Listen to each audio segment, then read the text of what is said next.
My narcissistic parents forced me into years of hard labor. When they got sick, I walked away and built the second largest company in Wisconsin. Growing up, people used to tell me I was lucky to have parents who valued hard work. That's the story my parents spun for the neighbors, relatives, church members, everyone. But the reality was much darker. I wasn't raised. I was used. From the time I could walk, I was expected to contribute. Not in the normal, healthy way that kids might help set the table or mow the lawn once they're old enough. I mean full-blown labor. My earliest memories are of carrying buckets of water that were almost bigger than me, splitting wood with an axe when I was barely strong enough to hold it, shoveling manure until my hands bled. Whenever I cried or said I was tired, my father would sneer and say, "Don't be weak. Weak people die forgotten."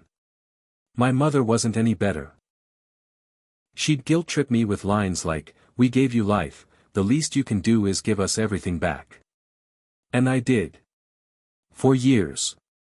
School wasn't important to them unless it reflected well on them. If I got straight A's, they'd brag to everyone about how smart they were for raising such a genius.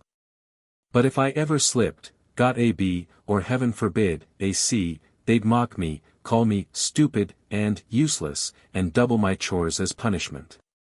I wasn't allowed to have friends over. I wasn't allowed to join sports teams, even though I secretly dreamed of playing football. Waste of time, my dad said. You've got work to do here. They took everything from me, my childhood, my confidence, my sense of self-worth. By the time I was a teenager, my body was built like a workhorse. Muscles from hauling, scars from accidents they barely noticed, and a constant ache in my bones. But inside, I was numb. I thought this was all life had to offer. The breaking point came when I turned 18. I told them I wanted to go to college. I had secretly applied to several universities in Wisconsin and even got accepted with a partial scholarship. I was excited, terrified, hopeful. When I told them, they laughed. Not just a chuckle, full, cruel laughter. My mom said, "You? College? You're too stupid. Who do you think you are?" My dad added, "You're staying here. This farm doesn't run itself. Forget those ideas." That night, I packed a bag and left. I had $200 in cash I'd saved from doing odd jobs for neighbors. That was it. No safety net, no family support, no backup plan. Just me and a burning rage that I refused to die in the same cage I was raised in. I worked any job I could find, construction, dishwashing, night shifts in warehouses. I slept in my car sometimes. I studied business at a community college because I was fascinated by the idea that people could build things, companies, ideas, futures, instead of being trapped by someone else's control. It was hard. God, it was hard. There were nights I thought I wouldn't make it. But every time I was about to give up, I remembered my father's words, "Weak people die forgotten." Fine, I thought. Then I'll be strong, and I'll make damn sure I'll never be forgotten. Fast forward. Through a mix of stubbornness, networking, and frankly, being willing to work harder than anyone else in the room, I founded a logistics company in my late 20s. At first, it was just me and a couple of trucks. I handled calls, paperwork, and sometimes even drove shipments myself. But I kept reinvesting. I treated employees with respect, the exact opposite of how I had been treated. Slowly, people noticed. My company grew. By 35, my company was one of the largest in Wisconsin. By 40, it was the second largest logistics company in the entire state. Meanwhile, I heard through distant relatives that my parents' health was failing. My father had heart issues. My mother had diabetes that was out of control. They lost the farm because they couldn't maintain it. And then, surprise, surprise, they suddenly remembered I existed. They reached out, not to apologize, not to admit they had been abusive, but to ask for money. For help. For me to honor my family and do my duty as a son. I laughed. For the first time in my life, I laughed at them. I told them the truth: you didn't raise me. You used me. You broke me down every chance you got. You don't get to claim the man I've become, because you had nothing to do with it. I walked away. They died a few years later, bitter and alone. And I didn't go to the funerals. Do I feel guilty? No. Because guilt requires there to have been love, and there was never any love between us, only control and cruelty. What I do feel is relief. Relief that the cycle ended with me. That I didn't let their poison dictate the rest of my life. That the boy who was forced to shovel manure in the cold is now the man who built an empire on his own terms. Sometimes, when I look at my company headquarters, hundreds of employees, dozens of trucks, a brand name known across Wisconsin, I think about my father's words again. Weak people die forgotten. Well, I didn't die. And I'll never be forgotten. When my parents died, I thought that was the end of it. The last page in a rotten book. But I underestimated just how far the roots of narcissism can spread through a family tree. At first, there was silence. I didn't hear from anyone after the funerals, which I didn't attend. I figured everyone knew where I stood. But once my company started making headlines, news articles about being one of the fastest growing logistics companies in Wisconsin, features in local business journals, suddenly, long-lost relatives started crawling out of the woodwork. A cousin I hadn't seen in 20 years sent me a Facebook message saying, "Hey, cousin. So proud of you. We should catch up sometime. Family is everything, you know. Family is everything." Funny how family didn't exist when I was a kid, covered in bruises and blisters, being worked like a mule. Nobody ever stepped in. Nobody ever said, "Hey, maybe you shouldn't treat your child like a laborer." Another relative, an aunt who used to call me the mistake behind my back, showed up at my office unannounced with a basket of cookies. She put on this fake sweet voice, "Oh honey, your parents were just strict because they loved you so much. We're all so proud of what you've accomplished." I didn't even let her into the building. But the worst was my brother. I haven't talked much about him, because honestly, he barely existed in my childhood. He was older than me by 6 years, and he was the golden child. My parents treated him like royalty while I was the family workhorse. He got the best clothes, the least chores, the most praise. If he lifted a finger to help, they acted like he was a saint. When I left home, he stayed. He never defended me, never stood up to them. He benefited from my suffering, the food on the table I earned, the house repairs I did, the long nights I kept things running so he could coast through life. After my parents passed, he reached out. At first, he played the grieving card, "We're all we've got left, man. We should stick together." But then came the real motive, money. He told me he'd fallen on hard times. That the house he inherited from my parents was falling apart. That he couldn't keep a steady job. That he needed a loan. I asked him point blank, "Where were you when I was being beaten down every day? Where were you when I was forced to shovel snow until my hands cracked open, while you sat inside by the fire?" He didn't answer. He just said, "That's the past. You've made it. You've got enough money for both of us." That's when I realized, he wasn't just asking for help. He felt entitled to it. Just like my parents did. I told him no. Not just no, but hell no. That's when the smear campaign started. Suddenly, relatives I hadn't spoken to in decades began whispering that I was selfish, that I had abandoned family, that I was hoarding wealth, while my brother struggled. I had employees come to me saying they'd overheard people in town gossiping about how ungrateful I was. Imagine that, I survived a childhood of abuse, built everything I have from nothing, and now I'm the villain because I won't bankroll the very people who benefited from my suffering. One family gathering I didn't attend, obviously, even turned into a spectacle where they raised their glasses to my brother as the real son, who stayed loyal. Meanwhile, I'm the ghost they only acknowledge when my name appears in the business section.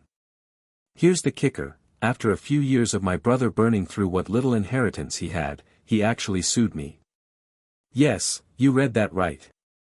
He claimed I owed him a share of my company because, in his words, family businesses should be shared equally. The judge almost laughed him out of the courtroom. He had no proof, no paperwork, nothing. My company was 100% mine, I built it from scratch.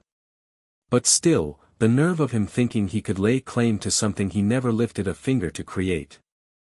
I walked out of that courtroom with a smirk on my face, while he stormed off red-faced and empty-handed. Since then, I've cut off everyone.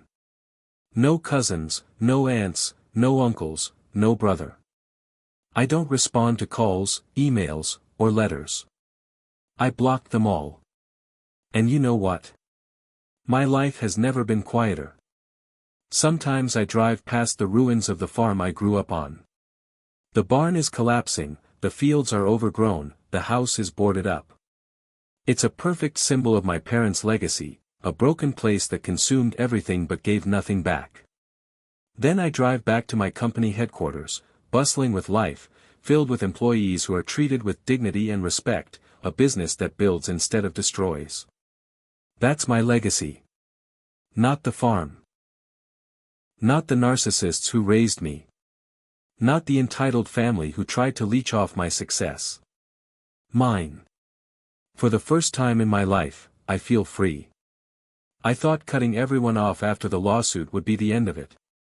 I was wrong. My brother wasn't done. Narcissists and leeches rarely are. At first, it was little things. Anonymous negative reviews about my company popping up online. Weird rumors about our unfair practices circulating in local forums. Customers whispering they'd heard my company was in trouble. At first, I ignored it. Competitors sometimes play dirty, it comes with the territory when you're the second largest logistics company in Wisconsin. But then I noticed something strange: the rumors always included personal details about me. Childhood stuff. Old stories twisted into lies. That's when it hit me, my brother was behind it. He had grown bitter after the lawsuit, and now he was trying to take me down the only way he could, by poisoning my reputation. It escalated quickly. One morning, I showed up to my office and found protesters outside holding signs that said, "Fair wages now," and "Stop exploiting workers." I was shocked, because anyone who works for me knows I pay above industry standards and offer better benefits than most companies twice our size. I talked to the protesters.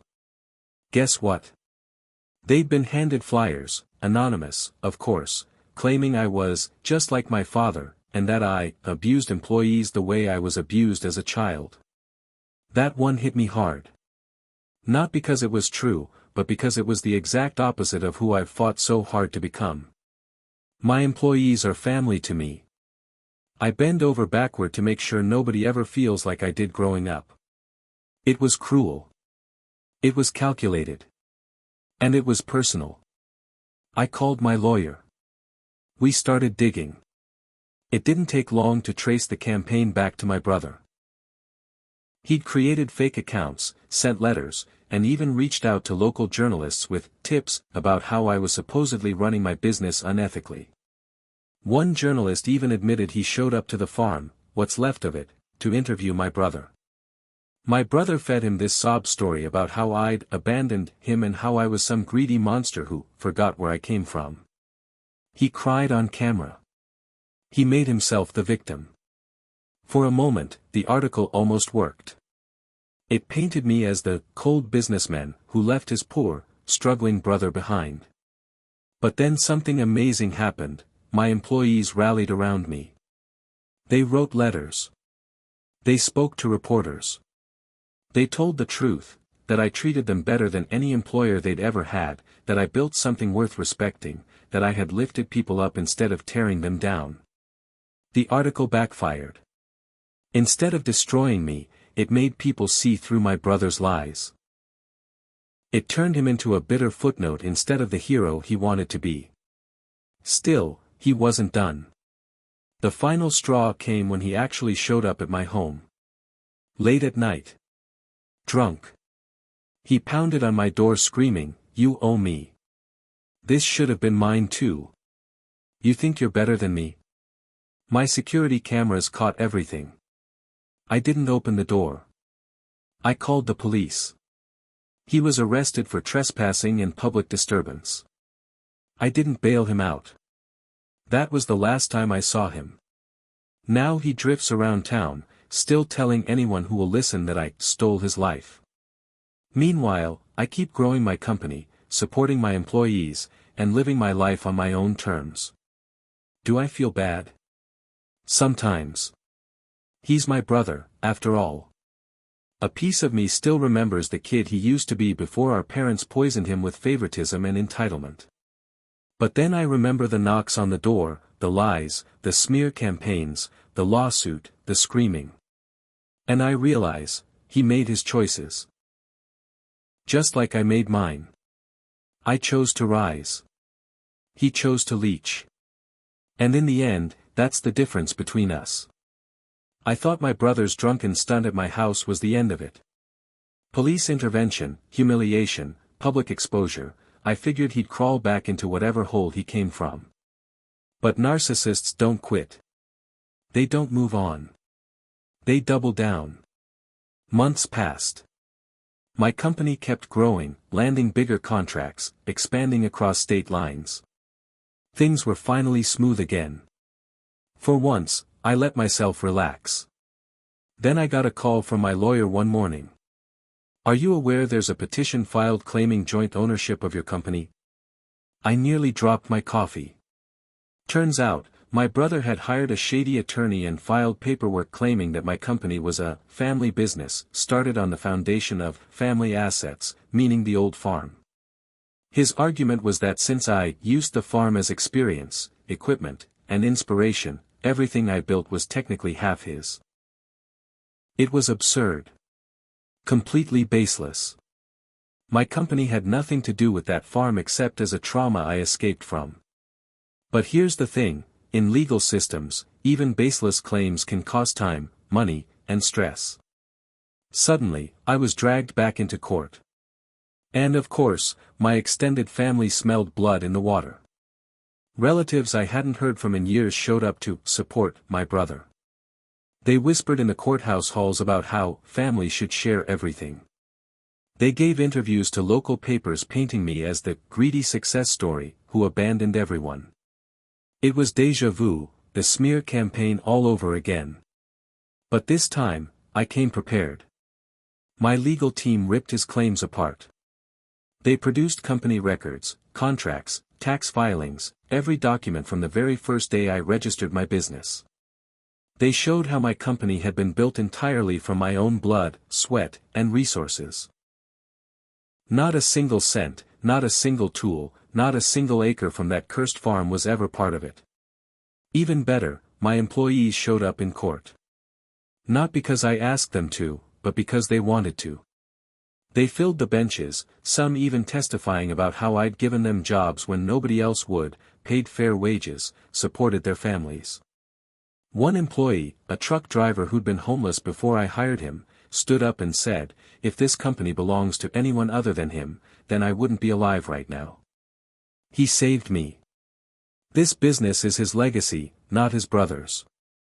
I'll admit, I almost broke down right there. The judge wasn't impressed with my brother.